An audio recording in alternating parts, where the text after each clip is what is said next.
Good evening. Thank you for joining us for this evening's performance in context. I'm Jennifer Laursen, president of Friends of Chamber Music. I'm so happy to have with me this evening, and they're really with me because they're in my house. Mayumi Seiler, she's a violinist, and Colin Carr, cellist, and they will be playing a concert on the Friends of Chamber Music series this Saturday, 7:30. It's in Page Hall at the University at Albany. You can find how to buy tickets on the website, but tickets are available at the door for $35. So welcome, both of you. I'm so pleased to be hosting you. Um, I'm going to start with a question that everybody is interested in. It seems like a miracle that artists are out there and they want to know how they start and what their earliest influences were. So the question I have for both of you is, what was your earliest experience with music? And did that prompt you to go farther? Who do you want? Who do you want? You go. Okay, Colin, why don't you go first? All right. Well, I had a mother, and that's really all I need to tell you. I had a cello thrust into my hand at the age of 5, and I didn't know the front end from the back end, to be honest. It certainly wasn't something that I asked for, and it was something that for a good few years I rather resented, because it took me away from the things that I really wanted to be doing, such as playing soccer and just running around outside being a normal little boy. But I did take to it, maybe not exactly like a fish takes to water, but slowly. And I do have one very special memory. You know, there are so many musicians talk about Nadia Boulanger. And I was very fortunate to have gone to the Yehudi Menuhin school. And of course, Yehudi Menuhin knew everybody. And he brought Nadia Boulanger to the school. And she was then in her 80s and blind, and I was 8. And I remember her classes so well, and just being absolutely mind blown by the seriousness and the dedication, the devotion. And she sat at the piano, and I'll never forget, she played the first 8 bars of the Archduke Trio, slow movement. And it was one of the most beautiful things that I'd ever heard. And I thought, this is really what it means. And from that moment on, I knew that I was going to try to devote my life to this. Wow. What an incredible thing for an 8-year-old, you know? Mm-hmm. Yeah. So Mayumi, do you have some early memories? Yes, I do. My parents also, it came from the influence of my parents. They were both musicians. They're both they were pianists. They are no longer alive. They studied at Juilliard. They met there. They married in New York and had their first child there, and then moved to Japan, where I was born. So I'm the third of 4 girls, and everybody played. So my parents played and my 2 older sisters played. And so I actually thought everybody in the whole world played, and I couldn't understand why there were people who didn't play an instrument. I thought that was just not possible. And I remember that I was keen to have an instrument of my own. I couldn't wait to play the violin. Like my 2 older sisters at that time were playing the violin. Later on, they changed to cello and viola. But I had to learn a piece on the piano. I had to play a melody on the piano. It was for my 3rd birthday. And if I could play this melody without a mistake, I could get my violin, which was the 16th of a normal size. And I remember the position of the piano, and I remember them watching me. I still remember it was in Japan. And I remember them telling me that I did okay and that I could have my violin. And very excited about it. Yeah, those are the days when you didn't need as much motivation to practice. You know, as a child, I just loved practicing. So that would be my biggest memory of starting an instrument, and it was just part of our life in the family. Of course, when I started the cello, which was at age 5, so in early 60s, there weren't the tiny cellos that there are now. Yeah. So really the smallest cello available, at least in Liverpool, I mentioned Liverpool because that's where the soccer comes from. The smallest cello available was a half-size cello, which was way too big for a little 5-year-old boy. And there's a photograph of me playing the cello, except that you can't actually see me. It's like a double bass. Yes, my head is actually sort of behind the body of the cello. Oh gosh. That's very funny. So you both have studied in Europe and you teach in the Americas. And so your training is probably different from the training that the majority of your students have had. And what are some of the differences? I'm going to let you start, Colin, because I see you nodding. Well, it's interesting. I had a very unusual training because at the age of 8, I was shipped off to the Menuhin School, which was a boarding school. And so that was already very highly concentrated, focused on music, of course. Half the school day was music and the other half normal academics. And I stayed at that school for 8 years, so from 8 to 16. And it was revelatory. And there were amazing opportunities for me to meet with and play with some of the most extraordinary musicians of the day. And so then I left age 16, and that was it for my formal education, actually. So I didn't go to college, no university, no conservatory. I was lucky enough to win 1 or 2 competitions, and I had a career when I was 16. And that was it. I was sort of on the road and in fact, in those days, in my late teens, I probably had more concerts than almost at any other period in my life. So that, anyway, I haven't really answered your question, but that's just a little bit of background.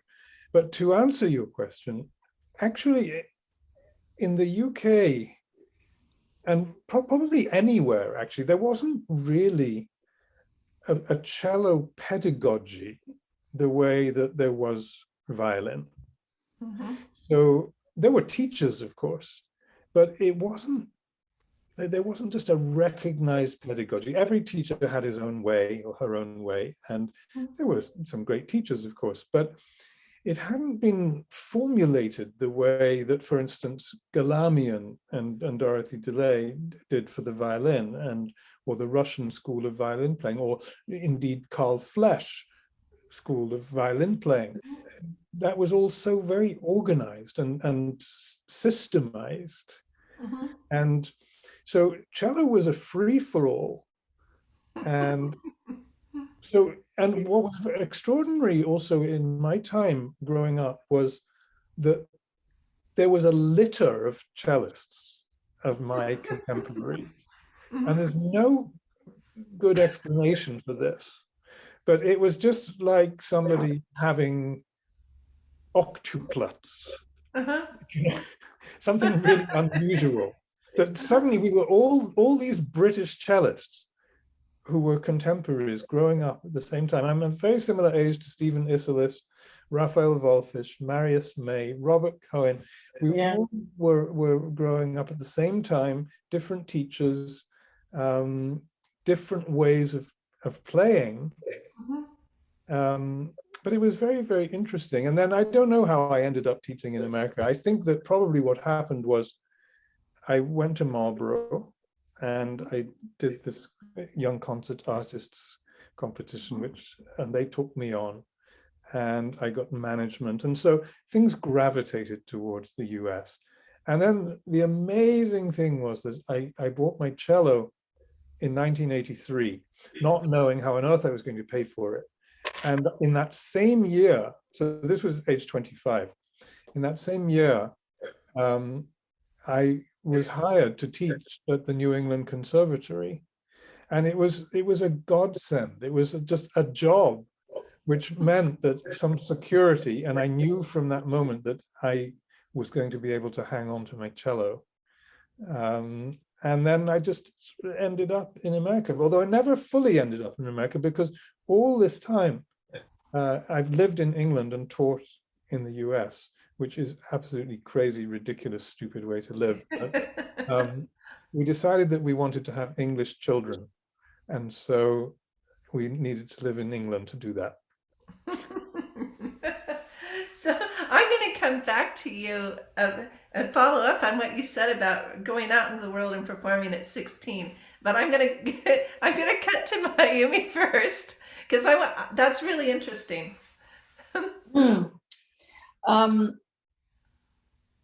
So how did I end up in Canada? And also the question was sort of the different styles of teaching, you think? Yeah. How did the way you were brought up learning the violin? Yeah, I mean, it's different from the way the majority of the American students are brought up playing the violin.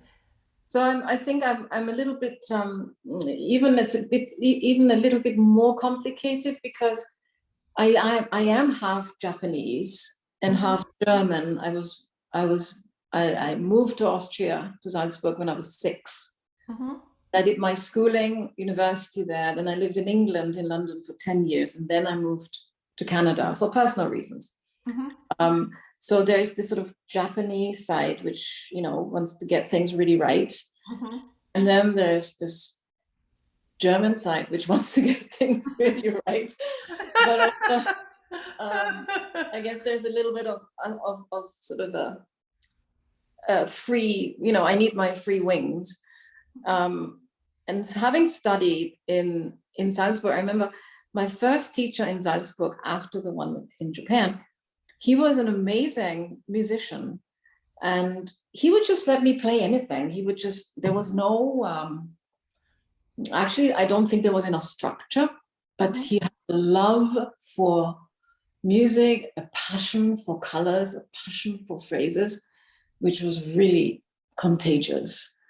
And then I got I had to track back a few steps. I studied with the assistant of Chandra Weg, who made me play open strings for months and months and months. And that was brutal after, playing concertos already.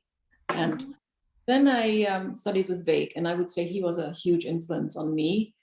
This is a man who, I think he was born in 1912. He knew Bartok. He played under Strauss, his music.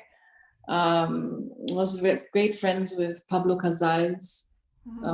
Very much into chamber music, very much into traditional old violin school. He studied with Auer, and very different from the what you might maybe call the American school. And after that, I lived in England, and I also taught at the Guildhall for a bit.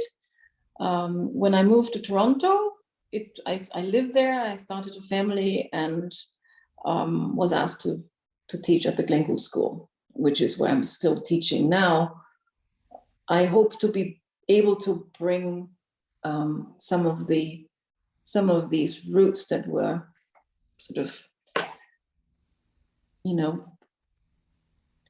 blown into my being at an early age to my students. And it is probably a little bit different from what they learn in the really good schools, which there are many of in the United States. Yeah, I wonder what it is, whether there are more that are strictly pedagogues in the US, which would make the way they would teach different, I suppose. But having that history and that whole lineage is something that's so valuable, I think.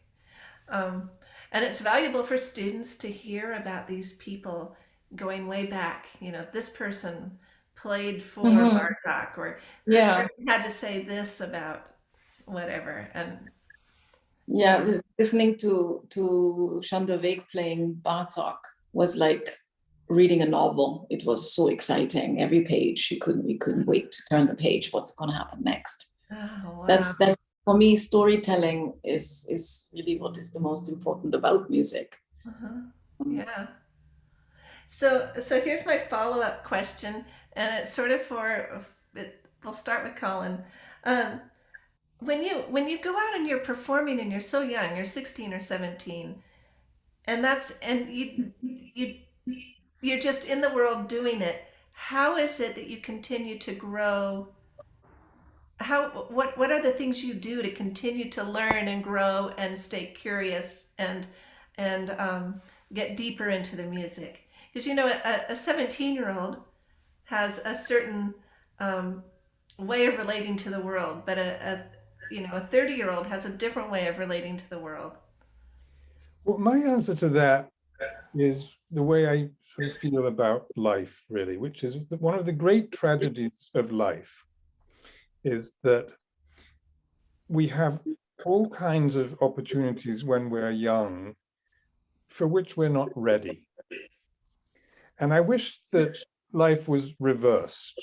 You know, that and my career then perfectly exemplifies this problem. I had lots of concerts which were really big, important, significant concerts.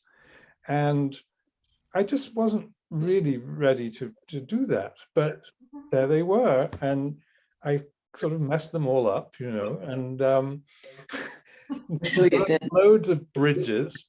And I was very full of myself, very arrogant. I felt very entitled. I rubbed all kinds of very lovely people up the wrong way. And it's a tragedy. And it's like all kinds of relationships, you know, it's the same thing. I think that, you know, when you're young and attractive, you have all sorts of things offered to you and you blow it.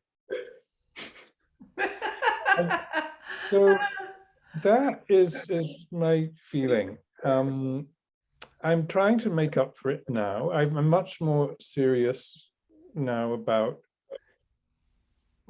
relating to people, respecting people, thinking that, yeah, taking a charitable view of everyone that I play with, thinking that they always have good intentions. Thank you. Being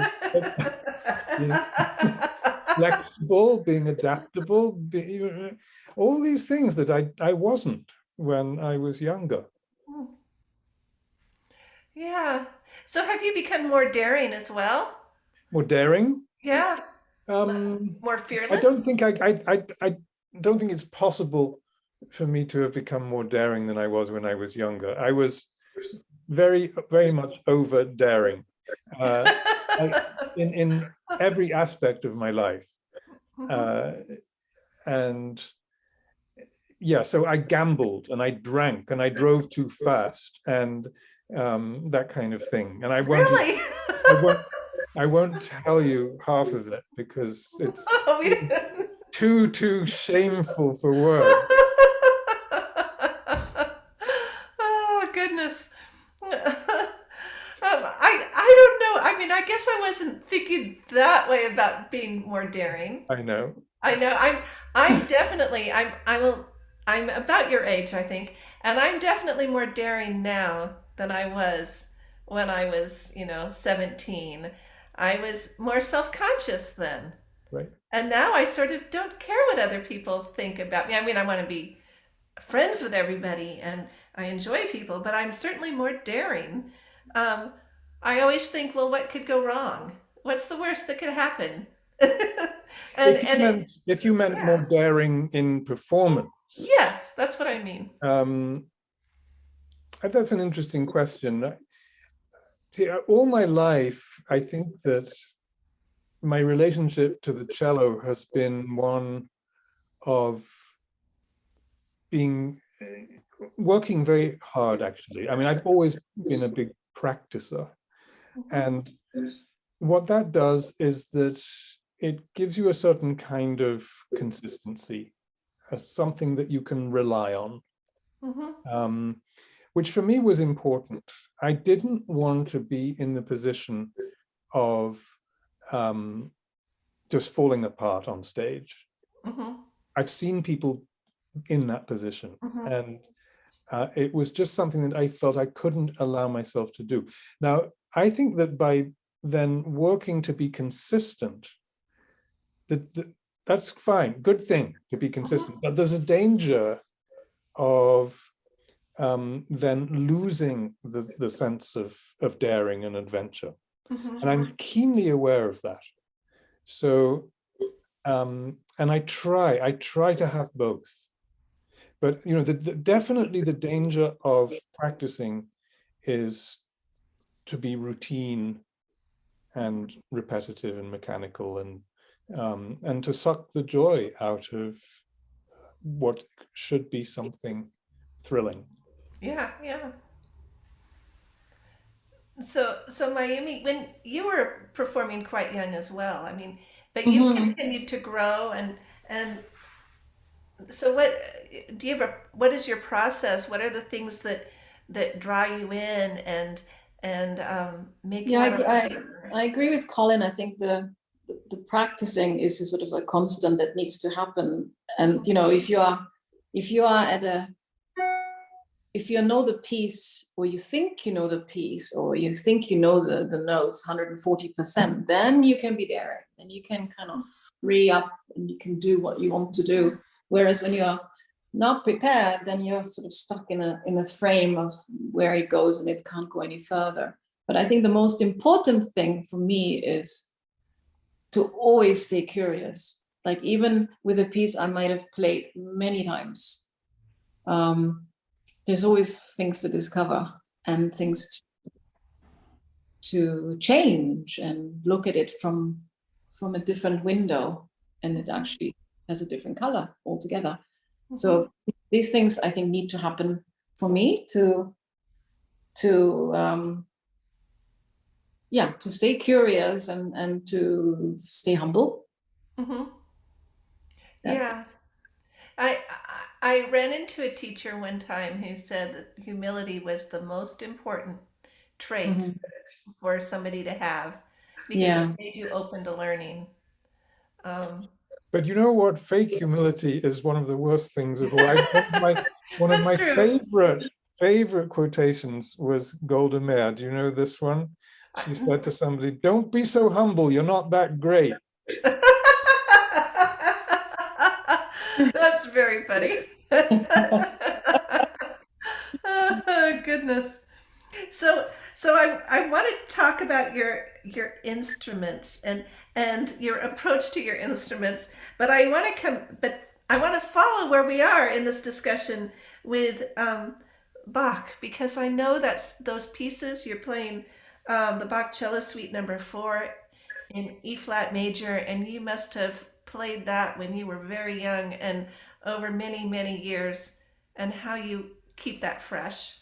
So maybe we'll go there first, and then we'll head over to the instrument question. Do you want me to talk about my Bach? Well, or Mayumi, because I know the Bach Partita in E. I just remember that was the first partita my sons played, and they were like 9. And and then So definitely it's new every time, and it never, I mean, there's some parts that get easier, obviously, but then there are new parts that suddenly are more difficult, because if you look at it from this angle, it's actually more difficult to do it. So I find it always exciting to play Bach. There is not really one way I'm so 100% clear that that's the way it's going to be, and it's going to be forever. There's always new options and new possibilities. In style, I think I have probably a a stronger sense of what I really want and what I like. Yes, I'm not playing on a Baroque violin, but at least I'm trying to play, or I enjoy playing on the Baroque bow. And I don't play on gut strings, but I try and respect the style that it was written in. Mm-hmm. So the partitas and the suites for cello, they are secular works. Is that right? They were not religious works. That's right. You're nodding. And so for me, they feel like he was really expressing himself in a very deep way that wasn't through a religious filter. That's right. I think it's very interesting that these pieces nowadays are more often than not played in churches. And that's probably because big cathedral ceilings, nice acoustic. But I imagine that Bach would be horrified to know that these pieces were being played in church, because, I mean, he wrote music for the church, of course, and very, very separately and differently from this secular music. And it's hard to know actually what he would have had in mind with performance of this music, or even whether he did. I mean, part of me thinks that he was just challenging himself to write for a solo stringed instrument in a way that nobody really had before. At least that's true of the cello. With the violin, I think there were some pretty challenging pieces written before the sonatas and partitas. But with the cello, I think he was just saying, I wonder if it's possible to write music, interesting music for this flawed instrument. And I mean, I do think that the cello pieces, you know, my colleagues might be horrified to hear me say this, but it's somewhat heretical, but I don't think they're as good as the violin pieces, actually. Oh, wow. I mean, I think that the violin pieces are monumental. Mm-hmm. I mean, those big fugues Mm-hmm. and the chaconne, you know, we don't have movements like that in the cello suites. The last two suites are bigger and more important, the C minor suite and the D major suite. But otherwise, the cello suites are relatively simple, just nice music, easy, not easy to play, but easy on the ear, pleasant and comfortable. Mm-hmm. Nice diversions from a troubled day. So do you know what prompted him to write the cello suites? Was there Nobody an knows. event in his life? Not, We have no idea. There are we have no idea. far more unanswered questions than answered questions. I mean, we don't know if they were written for somebody in particular. And as far as performance, we really have absolutely no idea. We don't have a manuscript even in the way that the violinists do. We have his wife, Anna Magdalena, made a very nice copy, which is a great source, but we don't have his manuscript, unfortunately. Mm-hmm. And there's a lot of argument about that Anna Magdalena Mm-hmm. script. Indeed, some people went as far as saying that they thought that she wrote the pieces, which I find highly unlikely when listening to some other music that she wrote. Mm-hmm. But it's wonderful to be able to play these pieces, and I agree completely with what Mayumi was saying. The thing about being new every time, sometimes you don't even know you're being new. It's amazing. It's an amazing process, this.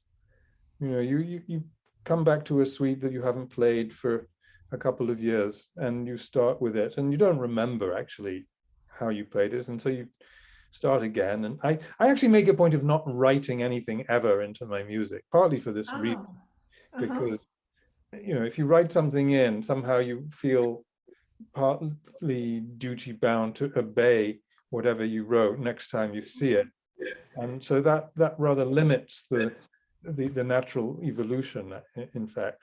Mm-hmm. But my wife, who hears these pieces more often than she would like, very often says, "Oh my goodness, you've changed." Oh, really? That's so great. That And I is. didn't know. Mhm. Mhm. So you rework the puzzle every time. Well, without even knowing it, you do. Yes. And who knows whether it's a question of getting better or not, but you you just follow whatever the guiding light is, and I don't know what that is. I don't listen to people playing. I probably should. You know, my students, it's awful. It's the number of things that the amount of time they spend on YouTube listening to videos of the pieces that they're playing. And I'll say, well, why did you do that? And they'll say completely shamelessly, well, I heard somebody do it on YouTube. If I'd heard it, if I'd done that, I wouldn't admit it. Oh goodness. So why did you choose these two works? I mean, they're both in E. Was there something special about these particular two Bach works that you put them together? No, I mean, in fact, we didn't even consult one another really about which ones would go together. And I don't think that these two pieces do particularly go together. I mean, E flat major and E major, that's a little bit of a clash. And I didn't choose the fourth suite because I have any special affinity for it. I've spent the last number of decades playing all 6 cello suites just over and over and over and over again. And it was really just finding, I didn't want to play one of the last two because they're considerably longer. And I felt that the program was already in danger of being a little bit overextended with the two duos. So I wanted to have one of the less long pieces. On the other hand, the first two are so simple, almost to the point of naivety. So that left 3 and 4. See, I only like to play the first two when I'm playing all 6 at the same time, really. So it left the 2 middle ones. And the C major, which is number 3, is rather overplayed, I think. So then that really left me no choice. By process of elimination. Yes. And for me, I think the E major, because of the Ravel and the Kodai being both really large pieces, large works, heavy, you know, bit of muscle made to play them. I thought the E major is kind of, it's a bright piece. It's open. It's you know, it's bright. So I thought that was a nice contrast. And the one thing that we haven't talked about with Bach, well, there are lots of things we haven't talked about actually, but the question of how much to improvise, it's really interesting. You know, are we to improvise actual notes? Are we to improvise ornaments? Are we to just improvise in terms of how we deal with rhythm and phrasing and this kind of thing? And, you know, because going back to what we were talking about, you know, the pedagogical aspect of what we do, nobody taught me, and probably most of our contemporaries, nobody taught us anything about improvising. I don't know if that's true for you, Mayumi, but this is something really that I've come to playing these pieces much, much later in life. In fact, I never did any ornamentation at all. I just approached them from the point of view as well. Bach wrote in his own ornamentation, and if he'd wanted more, he would have said so. But I've come to change my mind about that, and the repetitions in the dance movements, I do a little bit now and enjoy it. But it's a bigger question. It's not just putting a few mordants and trills in. It's more the state of mind that you have to be in order to be able to improvise? And is it something that you can practice? Because by definition, if you practice your improvisation, then you're no longer improvising. So Right. it's a really interesting question, this, and it will go on and on in my mind the more I play these pieces. So do you practice the improvisation, or is Well, it just in the moment? I think that you can practice being spontaneous. Mhm. If that, Mhm. it sounds like a contradiction in terms, but I really do think you can practice that. You can practice spontaneity, so you can practice improvising. You can start to, you get an idea of what you're capable of, what works for you, and I sometimes like the idea of having a tool chest, Mhm. and just that at any given moment, you just grab a tool that's what you need for that moment. So, and it's probably the best builders are also the ones who, they can solve problems as they go along. Mhm. And so there's that kind of improvisation. Mhm. And to some extent, we have to improvise according to where we are as well, and possibly even who we're playing for, although that's maybe some people would disagree with that. But certainly where we are in terms of the space, the size of it, the acoustic, that sometimes has a bearing on how we play. Mhm. So, you have both played a lot of solo and a lot of chamber music, and I want to know, well, I was going to say if you had a favorite setting, but what are the skills involved in playing as a duo versus as a soloist or in a larger chamber setting? Um, Mayumi. It's a difficult question. In a duo, it's definitely different than a solo, or different from string quartet too. Duo is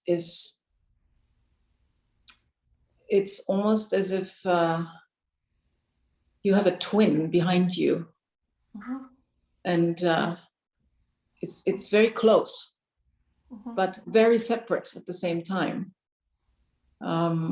So I think some of the sounds are quite soloistic, because you do have to shine and come out. You can never hide.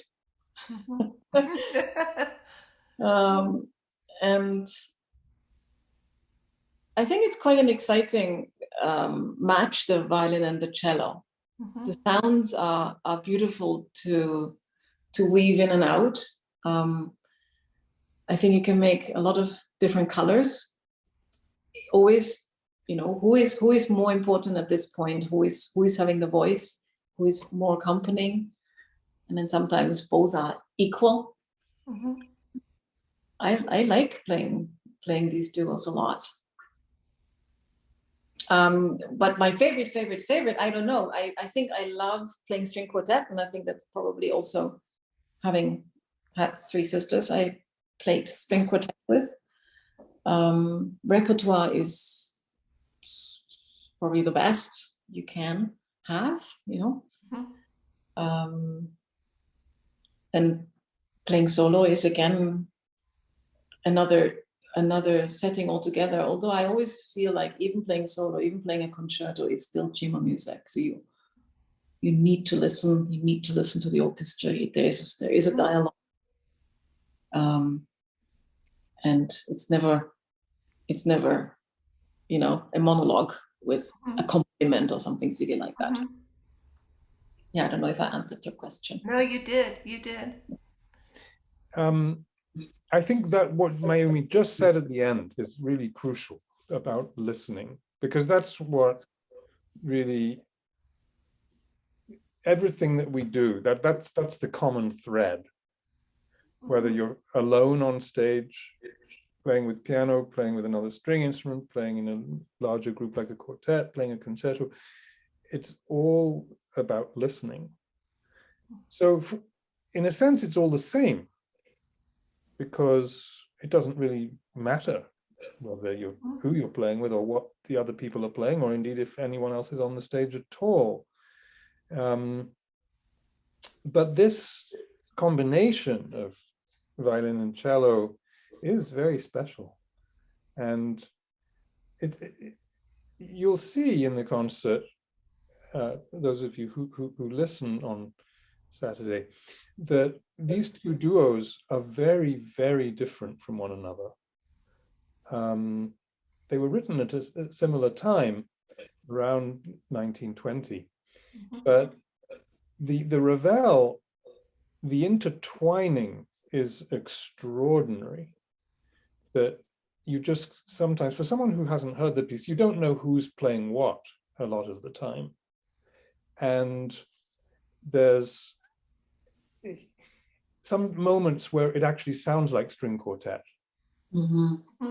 And Rich. Yeah. There's not so much where, okay, now the cello has the tune and the violin is accompanying, and the violin has the tune and the cello is accompanying, whereas that's mostly how the Kodai is written. And the Ravel is a constant dialogue between two very quick thinkers, whereas the Kodai is somehow much more considered in, that he lets each instrument talk uninterrupted.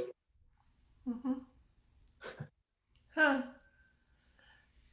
Well, it's incredible. I heard you practicing it, and I just thought both pieces were incredible. I was trying not to listen in too much.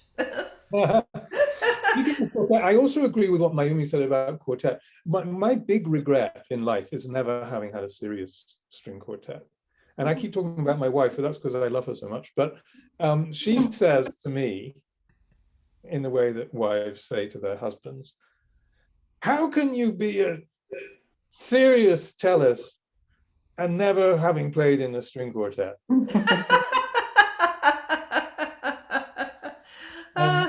And she's right. It just never happened, I guess, for you. No. So we have a question somebody has texted in, which is a good one. What do Collin and Mayumi see as the future of chamber music? What trends do you see in repertoire and audience interests? Very good question. Well, my answer to that is the great music will always be there, and it will always be great. And I hope that there will always be serious musicians around to play it, because that is a treasure trove that is so precious. And my worry, and I don't know whether it's well-founded or not, but the music world is changing. And there is perhaps less interest in this great music than there was. I don't know. I fear that that's the case. And people are asking us to reinvent ourselves, actually. It's good to look into other things. It's good to know what's out there and not to filter out those as well from that side. But there is in the arts, there is, you look at a Picasso, you get a strong emotion out of that, or you read Dostoevsky. This is old stuff, old stories. Dickens, you read these stories, they are full of I mean, my son read Dostoevsky just last month, and I was thinking, this is pretty special, somebody who could read so much garbage right now, that he's reading Dostoevsky.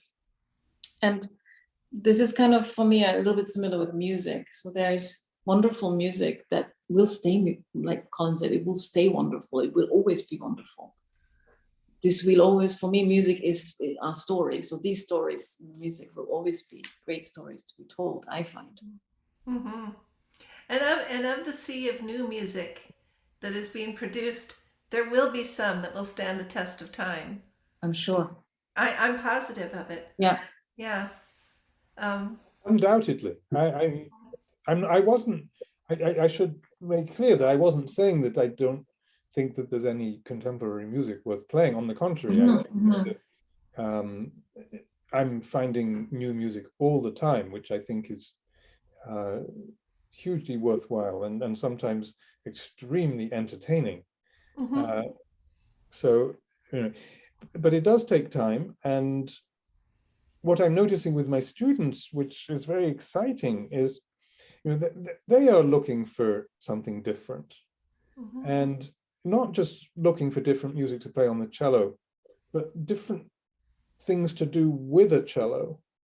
And indeed, I've had 2 or 3 students recently who have seriously started to train their voices and to have a duo with themselves, singing and playing, and having music written for them in that way. And that's been really great to see, really thrilling. And it is such a difficult thing to do. It's easier on the cello than on the violin, though. maybe, Yeah, I would imagine. yes, yes. But it's amazing how starting to sing when you're playing completely puts your playing out. Yeah. It's a kind of multitasking that we're not used to, and which so fouls up the system. So we have a question in here for you, Colin, that maybe you can see. Did you ever have contact with or study with Yasha Bernstein? No. No. No, I'm sorry. Probably should have done it. Might have done me good. Oh, goodness. Well, I'm going to move on to the instrument question. I'm going to start with the one about instrument maintenance. Are you fussy about your equipment? Do you have a specific person you have to go to for adjustments? Are you fussy about the violin or the cello, but not so much about the bow? Are you fussy about both? I'm tremendously fussy. I'm one of the fussiest people with that instrument on the planet.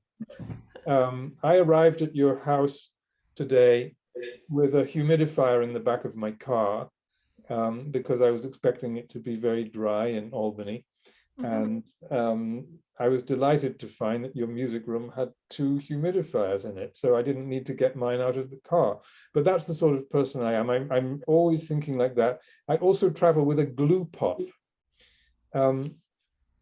So my cello is actually quite temperamental, and it responds badly to different climates. And so it does come apart, and not at the seams very often, but there's this thing called purfling, which is a little strip of wood that goes all the way around the outside of our stringed instruments.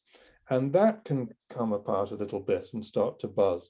And it just needs to have some glue rubbed into it. And I got so fed up of going to luthier's every other day to have my cello glued that I learned how to do this myself.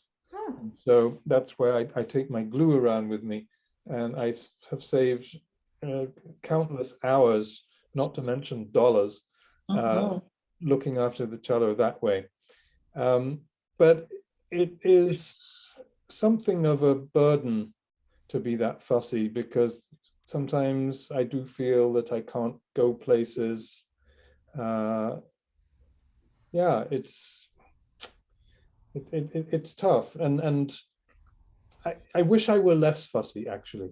I wish I was somebody. I had an amazing conversation with Alban Gerhardt, a wonderful German cellist, and he played on I don't know now, I think now, but anyway, in the old days, he played on a cello which just wasn't all that good. And he said, you know, because it doesn't matter what you play on. You are who you are, and you'll come through no matter what. I just chuck the cello in the baggage hold of the airplane. I don't care if it comes out in pieces. It doesn't matter. I just get, wow. you know, and I'm a little bit jealous of that because I could never be like that. Andres Diaz, who you may well know, and I think he has been teaching for a while at GGS. So Andres goes off to play, and he doesn't even take a cello with him. He just says, okay, I'll play a concert for you, sure, but you have to find me a cello. Amazing. I can't imagine something like that. Because the whole thing of playing is this relationship with your instrument and how you're like this. Yeah. So how did you choose your cello? How did it come into your hands? What was it that made you want to have this relationship with it? Well, I had heard several cellos made by this maker. My cello is made by Matteo Gofrilla, who was in Venice. And it was made in the late 1720s. And I loved these cellos. They have just the most particularly wonderful bass register, which is rich and thick and sort of like dark chocolate melted, and very, very tasty.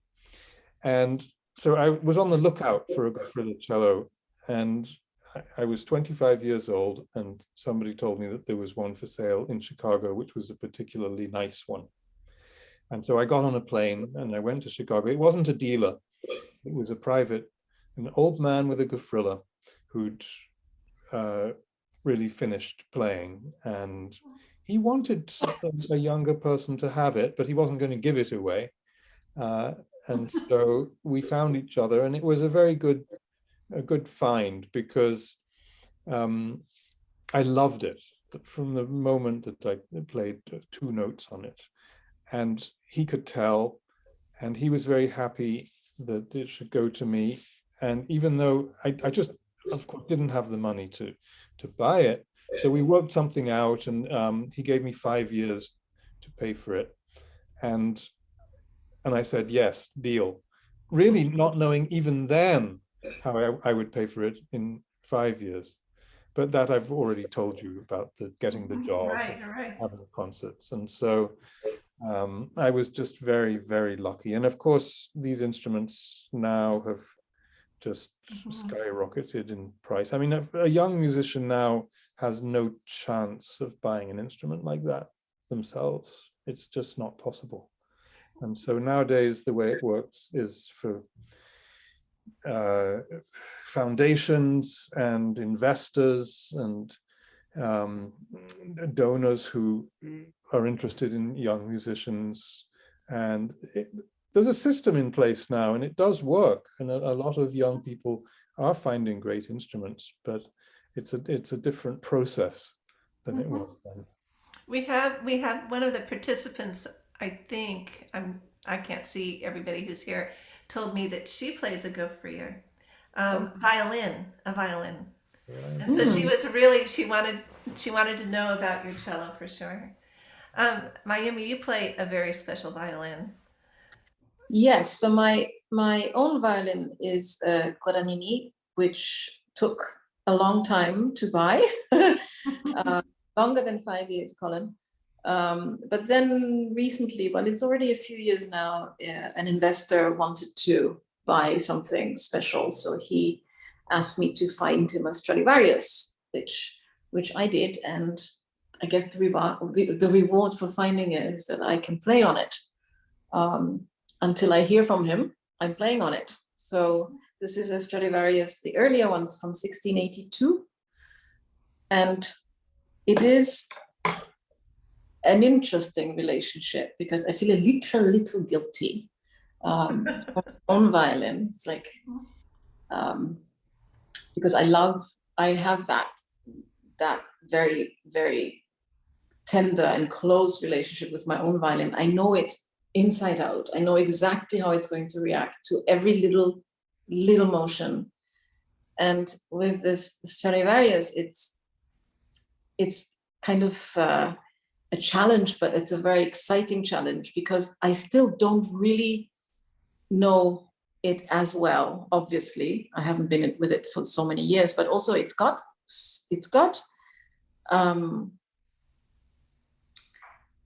like, I don't know how to describe it, but it's almost like it's got turbo buttons or something. So it's something that I wouldn't normally. I think, oh, I wonder what it's going to be like that, and it goes, and I get completely. I thought, oh my God, I didn't even know that was possible. What is coming out?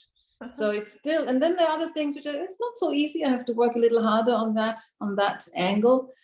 So it's a bit like riding a thoroughbred, some sort of wild horse that can just go when you let go. It's quite exciting. So I'm enjoying it. So interesting, because some time ago, I had the possibility of playing on a Stradivarius cello, which was owned by the Royal Academy of Music in London. And it was a cello, it was one of the great Strad cellos. It was the Marquis de Courbouron. And Zara Nelsova had played on this cello for most of her career. Yeah. It had been bequeathed by its previous owner to the Royal Academy, but with the proviso that Zara could play it for her lifetime. And then when Zara passed away, the cello went finally to the Royal Academy, and they offered it to me. And I jumped at the chance of playing. I already had my Gefühle, but I mean, who wouldn't sniff at the possibility of playing a Strad if it was offered to you? So I went and I took the Strad, and I loved the sound. But like you, it wasn't easy. It wasn't easy to play. But because it was what it was, I was determined to make it work. And so I fought with this instrument for 2 years because I so wanted it to work. And I just so wanted it to be the best marriage ever. And difficult to play. I think I'm lucky. I think that mine is I'm lucky, but I've tried at the Smithsonian. There are a few when I played some concerts there, and there was one which was really hard to play. So after 2 years, I gave it back. And when I hadn't really played my cello that whole time. And when I picked up my cello again and played it, the relief was a sense of relief that I don't think I've ever had in any other situation in my life that was as palpable sense of relief as that. That's really interesting. Coming home. Yeah. So I have to say that our hour has gone. It's 8:04, and I see another question, but if you don't mind if we go 5 minutes over to give people a chance to ask questions if they haven't already, we'll do that. This has been astounding and so enjoyable. So it's really great. This one is from Hyunji. Who asks, are you a self-motivated person? How do you keep yourself motivated as a musician when you are not preparing for performances? It's been very hard with the pandemic, I would have to admit. I mean, it helps to teach because you need to always be creative. You need to always,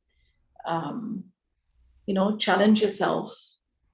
How to get things across, how to phrase things verbally. So I think motivation.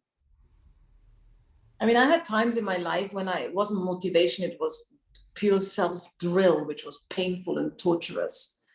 And that wasn't motivation. But I would say that I still wouldn't see now in a negative light. Those were the times when I probably learned a lot of things and I was quite disciplined. I do believe in general that maybe that's just me, but that things are as they are supposed to be. Mm-hmm. And we all learn from times that there is never a lull or a dead space. There's always something that one can learn in that space that is maybe not what we think is learning. Mm-hmm. That's a really wise statement. I think about all of the young musicians that are out there, that have had a really hard time. Yes. And to know that there are things that they've been reinventing themselves in a way through difficult times. Mm-hmm. Well, with that, I think we will say good night, and I want to thank you all for joining us. And I hope you can come to the concert on Saturday at 7:30. Students are free. Tickets are available at the door, or you can purchase them online. And this recording of this Zoom will be up on our website, as are all of the ones for this season. So thank you.